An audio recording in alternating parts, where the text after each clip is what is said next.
As you see here, this is the default screen. It has the two center buttons, the call button for starting a Zoom call and the share button to either share your laptop via the Immersive Solstice or just a regular HDMI cable.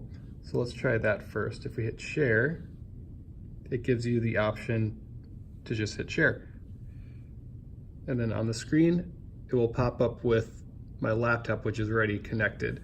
If I disconnect this cable from my laptop, it will automatically go to the Solstice. It auto switches. So that's how to use the share button. If I go to this little icon right here, this is actually going to show our room. This is the camera control.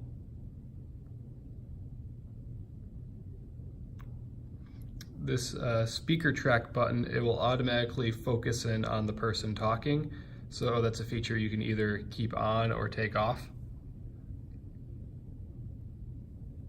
And then this wheel is able to adjust the camera placement. And then the plus minus is for zooming and zooming out. So let's keep the speaker track off for now.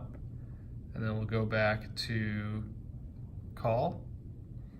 And this will show the zoom button. And then hit call.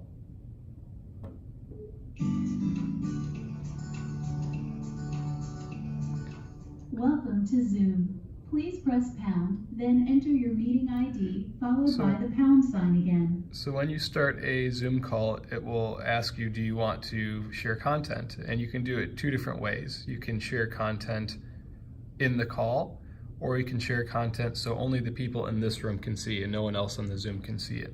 So if I go back and I'll hit local preview. So now we can see this in the room, but the people on the call can't see this Pikes Peak solstice. So now if I go back to here and I hit keypad, I will put in my number. 2 0 3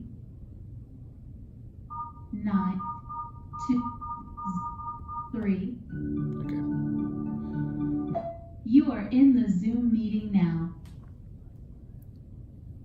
All the other buttons, the add button, the hold button, and the transfer, we don't really use them. So basically the only thing they have to remember is the share button and the keypad to actually dial in the number.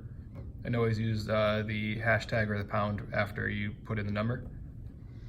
So when you're sharing in a Zoom call, you'll get an extra button up here, which is this middle one. And if you hit that, that's essentially the layout of the windows. So by default, it goes to the prominent window, which is essentially majority of the screen is the content. And then at the top, it's the video screen. You can actually make it so you just see the content, like so. You can do overlay, which, as it states, it's just the video on top of the content. And the last option is equal. So 50-50 split is the same size. Can end the call. And then down here, it's just the volume control, louder, softer, and mute. And that is essentially how to use the Cisco Touch 10 touch panel.